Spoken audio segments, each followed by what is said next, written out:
আসসালামু আলাইকুম রহমতুল্লাহি ওবরকাতুহ।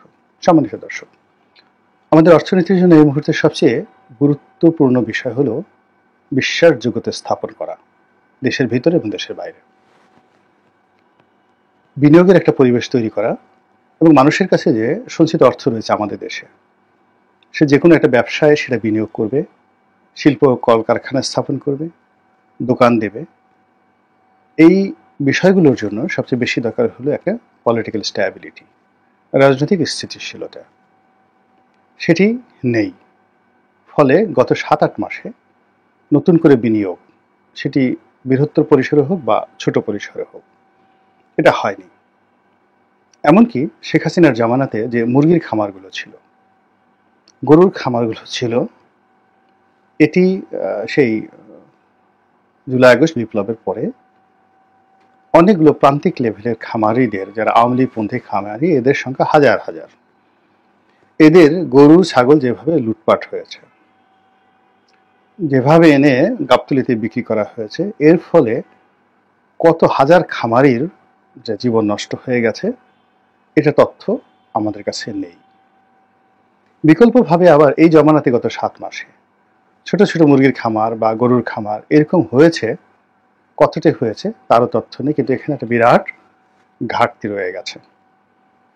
ফলে আমাদের যে প্রান্তিক জনগোষ্ঠী, সেখানে কর্মসংস্থান নেই, বেকারত্ব বেড়েছে, দারিদ্রতা চারিদিক থেকে ধেয়ে আসছে। এর ফলে সমাজে যে অপরাধ করার প্রবণতা বেড়ে গেছে, অপরাধের সংখ্যা বেড়ে গেছে এবং অপরাধগুলো ক্রমশ নির্মম এবং নিষ্ঠুর হয়ে যাচ্ছে। এবং সবচেয়ে বড় বিষয়টা হলো যে রাষ্ট্রীয় বাহিনী বা রাষ্ট্রীয় সংস্থা, এদের প্রতি যে মানুষের একটা ভয় ছিল, সেটা নেই। অপরাধীরা এখন আর আগের মতো ভয় পাচ্ছে না। ২ নম্বর হলো, অপরাধীরা কুকর্ম করতে গিয়ে যে একেবারে ডাকাতের মনে যে হৃদয় ছিল, ধর্ষকদের মধ্যে যে বিবেক ছিল, সেটা রহিত হয়ে গেছে। আপনারা ইতিমধ্যে একটা ঘটনা জানেন যে পটুয়াখালী জেলাতে একজন এই শহীদ, মানে আমাদের এই জুলাই আগস্ট বিপ্লবের একজন শহীদ, তার কন্যা ধর্ষিতা হয়েছেন। ১৭ দিন তিনি ঘুরেছেন বিচারের জন্য। রাষ্ট্র এগিয়ে যায়নি, এগুতে পারেনি। আর ধর্ষকদের যে দাপট, ওটা এতটা বেশি বেড়ে গিয়েছিল, ফলে সেই কন্যাটি আত্মহত্যা করতে বাধ্য হয়েছেন। আর সেই কন্যার আত্মহত্যা উপলক্ষে এই যারা জুলাই আগস্ট বিপ্লবের নেতা, তারা আবার পটুয়াখালীতে গেছেন। যাওয়ার সময় তারা যেভাবে ঠাট্টা মশকরা, মানে হাসি তামসা করছিলেন, যেগুলো ভিডিও ফুটেজ রীতিমতো ভাইরাল হয়ে পড়েছে। অবস্থা দৃষ্টি মনে হচ্ছিল তারা জিয়াফত খাওয়ার জন্য যাচ্ছেন অথবা বিয়ে শাদী খাওয়ার জন্য সেখানে যাচ্ছেন। তো এই যে একটা মানসিক বৈকল্য, অর্থাৎ যারা একটা অনুষ্ঠানে যাচ্ছেন, সেই নেতাদের মধ্যে সেই মানসিক বৈকল্য, যেখানে তাদের ড্রেস কোড, পোশাক, হাঁটা চলা, কথাবার্তা, যেহেতু সবসময় তাদেরকে ভিডিওর মধ্যে রাখা হচ্ছে, তো তাদের ব্যক্তিত্ব কেমন হওয়া উচিত, এই বোধটা তাদের মধ্যে এখন আর আসেনি, ব্যাকুল হয়ে গেছেন। শুধু তাই নয়, তাদের নেতা ডক্টর মোহাম্মদ ইউনূস তিনিও এই পোপের অন্ত্যেষ্টিক্রিয়াতে গেলেন রোমে। একটা মৃত্যু অনুষ্ঠান, ফিউনারাল যেটাকে বলা হয়, সেখানে উনি কালো পোশাক পরে গেছেন, শোক জানাতে গেছেন, কিন্তু সবার সাথে তার যে ছবি, অ্যাজ ইট ইস মনে হয় যেন তিনি বিয়ে বাড়িতে গেছেন। সে কি হাসি, চাঁদের হাসি। তো তিনি যেভাবে হাসছেন, তার কর্মীরাও হাসছে, তার দলের লোকজনও হাসছে। আর ওদিকে ধর্ষিতা, তিনি কবরে গেছেন, আর পোপ তো অন্ত্যেষ্টিক্রিয়ার মাধ্যমে তিনিও মহাধাম, মানে পৃথিবীর থেকে একেবারে তার যে গন্তব্য অনন্তলোকে তিনি চলে গেছেন। এখন পোপের মতো আর এই ধর্ষিতার মতো অন্য হাজার হাজার মানুষ এখন এই ইহলোক ত্যাগ করে মৃত্যু কামনা করছে। এর কারণ হলো দারিদ্রতা ধেয়ে আসছে, অভাব ধেয়ে আসছে, এবং সমাজে বিচার পাওয়ার মতো কোনো জায়গা নেই। এমনকি যারা বিচার বিভাগে আছে, তারা এই সময়টিতে যতটা অসহায় হয়ে পড়েছেন, পেশকার থেকে শুরু করে বিচারক পর্যন্ত, এমন ঘটনা ইতিপূর্বে ঘটেনি। ফলে কি হলো, এই জুলাই আগস্ট বিপ্লবের পরে আগস্ট, সেপ্টেম্বর, অক্টোবরে মানুষের যে স্বপ্ন ছিল, সেই স্বপ্নের মূল বিষয় ছিল ইউনূস ম্যাজিক। তাকে ঘিরে মানুষের স্বপ্ন ছিল, আশা ছিল, সব কিছু এখন বুমেরাং হয়ে গেছে। 2 নম্বর হলো তার একেবারে আশেপাশে যারা লোকজন ছিলেন তারাও তিনি যতটা না বড় তার চেয়ে আরো 100 গুণ বড় করে তাকে প্রদর্শন করানো হয়েছে। তিনি ক্ষমতা এলে IMF শেখ হাসিনা জমানার চাইতে আরো বেশি টাকা দেবে।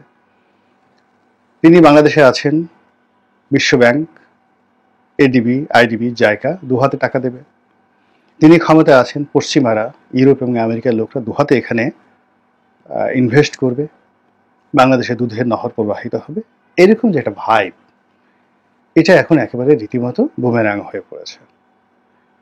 এবং সেই বুমেরাং এর উপর একটা রীতিমতো কুঠারাঘাত হলো IMF এর যে একটা কিস্তি, চতুর্থ কিস্তি এবং তৃতীয় কিস্তি বা চতুর্থ কিস্তি, যেটি ডিসেম্বর মাসে ছাড় হওয়ার কথা ছিল, এটা ডিসেম্বর মাসে হয়নি এবং জুন মাসে হচ্ছে না, ফলে 2টো কিস্তি একই সঙ্গে আটকে গেল। এবং এখানে IMF এর যে কর্তা ব্যক্তি যিনি ছিলেন, আমি ওইভাবে আসলে স্ক্রিপ্ট দেখে বলি না, তো এগুলো নামগুলো টু দি পয়েন্ট আমি বলতে পারছি না, যিনি এই বাংলাদেশ থেকে যারা গেছেন, গভর্নর, অর্থ উপদেষ্টা, তাদের সাথে বৈঠক করার জন্য লুৎফে সিদ্দিকী, মানে তারা এত সুন্দর করে ইংরেজি বলেন, তারা সবাই বিশ্ব ব্যাংকে কাজ করেছেন, ওয়ার্ল্ড ব্যাংকে তাদের রেকর্ড পরিমাণ বন্ধুবান্ধব রয়েছে। তো কাজেই তারা আশা করেছিলেন যে আরো ভালো কিছু হবে, কিন্তু দেখা গেল যে সংবাদ সম্মেলন করে IMF এর যারা কর্তা ব্যক্তি তারা বলে দিলেন যে আমরা এখনো পর্যন্ত সমঝোতায় পৌঁছাতে পারিনি। মানে ডিসেম্বরে যেটা দেওয়ার কথা ছিল সেটা তো হবেই না, জুনে যেটা দেওয়ার কথা ছিল সেটাও হবে না আপাতত। এর মধ্যে সমস্যা দেখা দিয়েছে। অথচ শেখ হাসিনার জামানাতে যখন এই IMF এর ঋণ চাওয়া হলো, তখন আসলে IMF এর ঋণ শেখ হাসিনার জন্য দরকার ছিল না, কিন্তু প্রচন্ড রকম একটা বিশ্বাস এবং আস্থার সংকটে পড়ে গিয়েছিল বাংলাদেশ। ঋণ, বাংলাদেশের ঋণ মানটা একেবারে পারফেকশনে ছিল, কোনো বৈদেশিক দায় দেনা ওইভাবে ডিফল্ট হয়নি। প্রাইভেট সেক্টরে কিছু এলসির পেমেন্ট আটকে গিয়েছিল দুর্বল ব্যাংকগুলোর কারণে, বাংলাদেশের ব্যাংকগুলোর কারণে নয়। যেমন ধরুন এসালামের ব্যাংকগুলো কিংবা অন্য যে ব্যাংকগুলো থেকে প্রচুর পরিমাণ টাকা নেওয়া হয়েছে, এটা ওই ব্যাংকগুলোর সমস্যা ছিল, কিন্তু ডলারের ক্রাইসিস ছিল না, কেন্দ্রীয় ব্যাংকের কোনো সমস্যা ছিল না। এরকম প্রাইভেট সেক্টরে যে সমস্যাটা তৈরি হয়ে গিয়েছিল, আস্থার সংকট, ফলে বাংলাদেশের কোনো এলসি, ব্যাংকের এলসি, এমনকি সোনালী ব্যাংকের এলসি, তারাও বিদেশি যে ব্যাংকগুলো গ্রহণ করছিল না তৃতীয় পক্ষের অ্যাড কনফার্মেশন ছাড়া। অর্থাৎ যদি বাংলাদেশের ফার্স্ট সিকিউরিটি ব্যাংক টাকা না দেয়, তাহলে তৃতীয় একটি ব্যাংক, যেমন standard chartered bank, HSBC bank, American city bank NA, বা নেদারল্যান্ডের ABN AMRO, এরকম অনেকগুলো ইন্টারন্যাশনাল ব্যাংক রয়েছে যারা থার্ড পার্টি গ্যারান্টার হিসেবে কাজ করে। তো শেখ হাসিনা জমানার শেষ 6 মাসে এরকম থার্ড পার্টি গ্যারান্টারের সংখ্যা বেড়ে গিয়েছিল এবং অনেকগুলো পেমেন্ট ব্যাকলগে পড়ে গিয়েছিল। এটাই ছিল সমস্যা। কিন্তু সরকারি যে পেমেন্টগুলো, অর্থাৎ রাষ্ট্র যে পেমেন্টগুলো করছিল, তার একটা পেমেন্টও ওরকম কিন্তু ভাবে ব্যাড পেমেন্ট হয়নি। শুধুমাত্র বাংলাদেশ পেট্রোলিয়াম কর্পোরেশনের কিছু পেমেন্ট এখানে আটকে ছিল, যেটি ম্যানেজ করা হয়েছিল। তো ওই অবস্থাতে আন্তর্জাতিক অঙ্গনে একটি বিশ্বাসযোগ্যতা আনার জন্য আওয়ামী লীগের IMF এর লোন দরকার ছিল, যে এই দেশের সবকিছু স্বাভাবিক হচ্ছে।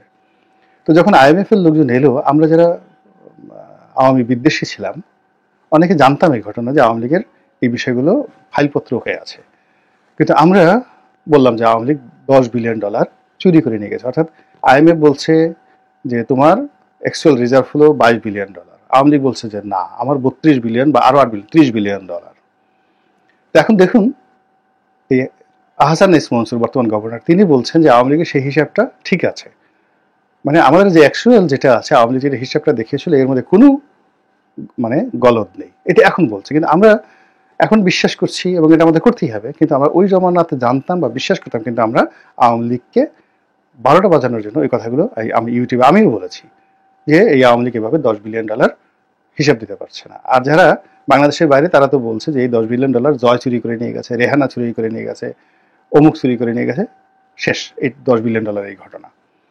তারপর আওয়ামী লীগের এই $20 বিলিয়ন এখন আছে, তার দেনা আছে $100 বিলিয়ন, $80 বিলিয়ন, এরকম কথাবার্তা আমরা কিন্তু বানিয়ে বানিয়ে বলেছি ওই সময়টাতে। তো এর ফলে কি হলো, প্রাইভেট সেক্টরে আমাদের বাংলাদেশে আওয়ামী লীগের জমানার শেষ 1 বছর কোনো বিনিয়োগ হয়নি, ডাইরেক্ট ফরেন ইনভেস্টমেন্ট এবং লোকাল ইনভেস্টমেন্ট হয়নি, কিন্তু ওটাকে পরিসংখ্যান ব্যুরো বড় করে দেখিয়েছে যে না ঠিকঠাক মতো হয়েছে, আমরা এগুলো সমালোচনা করেছি।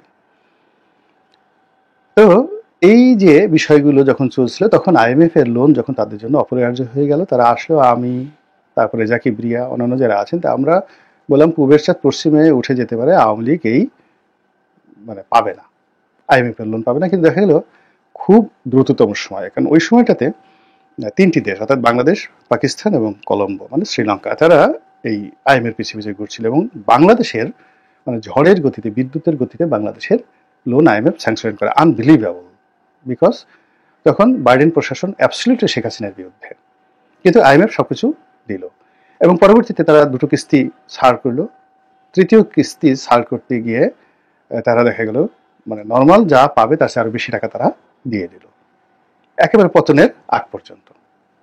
এখন সেখানে মানে এই যে আওয়ামী লীগের যে রাজনীতি, তাদের যে অর্থনীতি, তাদের যে রেখে যাওয়া সহায় সম্পদ, এখন ইচ্ছে করলেও আদানি সম্পর্কে এখন হাইকোর্টে রিপোর্ট দিতে হচ্ছে বা বলতে হচ্ছে সব কিছু পারফেক্ট। তাহলে কি করেছে? আমরা বলেছি 26 লাখ লোক ভারতীয় কাজ করে, এখন কই 26 লাখ তো দূরের কথা, 2,60,000 লোককে আপনি খুঁজে বের করেন তো বাংলাদেশ থেকে কোথায় কোথায় ভারতীয় আছে। এই যে রাজনীতিগুলো, এটা একটা আমরা যে আওয়ামী বিরোধী একটা প্রচার এবং প্রোপাগান্ডা করেছিলাম। আর দ্বিতীয়ত এই প্রোপাগান্ডার অ্যাগেনস্টে দেবদূত হিসেবে ডক্টর মোহাম্মদ ইউনূসকে আমরা যেভাবে তুলে ধরেছিলাম, এটা এখন এই সময়টাতে পুরোটাই বুমেরাং হয়ে গেছে। এবং এখন আমাদের অর্থনৈতিক সংকট আগের যে কোনো সময়ের চেয়ে বেশি। আর এটা দূর করার জন্য যদি আমাদের অভ্যন্তরীণভাবে যে ফ্লো রয়েছে, অর্থাৎ যেভাবে রেমিটেন্স আসছে, যেভাবে এক্সপোর্টের টাকা আসছে, যেভাবে আমাদের একটা স্ট্যাবল অবস্থায় যাকে বলা হয় ফরেন রিজার্ভ রয়েছে, IMF এর টাকা না হলেও সমস্যা নেই। কিন্তু বিদেশে যে গ্রহণযোগ্যতা, বিশ্বাসযোগ্যতা অর্জনের জন্য এই লাইন অফ ক্রেডিট IMF এর, এটা আমাদের একেবারে ভাত মাছ না খেলে, আমরা ডেইলি খাবার না খেলে যেভাবে মরে যাব, ওইরকম আমাদের একটা অবস্থা তৈরি হবে। ঠিক সেই জায়গাটাতে IMF একটা বাড়ি দিয়ে দিল। ফলে কি হলো, এই সমস্যাটা ওয়ার্ল্ড ব্যাংকে যাবে, ADB-তে যাবে, জাইকাতে যাবে এবং প্রাইভেট ব্যাংকগুলোতে যাবে। এটা ডক্টর মোহাম্মদ ইউনূস কিভাবে সামাল দেবেন, তার যারা সমর্থক রয়েছে তারা কিভাবে সামাল দেবেন। ফলে ইউনূসকে নিয়ে আমাদের যে একটা ম্যাজিক ছিল, ইউনূস ম্যাজিকে সব কিছু মানে যাকে বলে বাংলাদেশ সোনায় সোহাগা হয়ে যাবে, এটা এখন মানে যে বুমেরাং হতে চলেছে তার প্রথম এই কুঠারাঘাতটা IMF এর মাধ্যমে হলো। দেখা যাক সামনের দিনগুলো আল্লাহ কিভাবে আমাদেরকে অতিবাহিত করার সুযোগ দেন। আসসালামু আলাইকুম ওয়া রাহমাতুল্লাহি ওয়া বারাকাতুহু।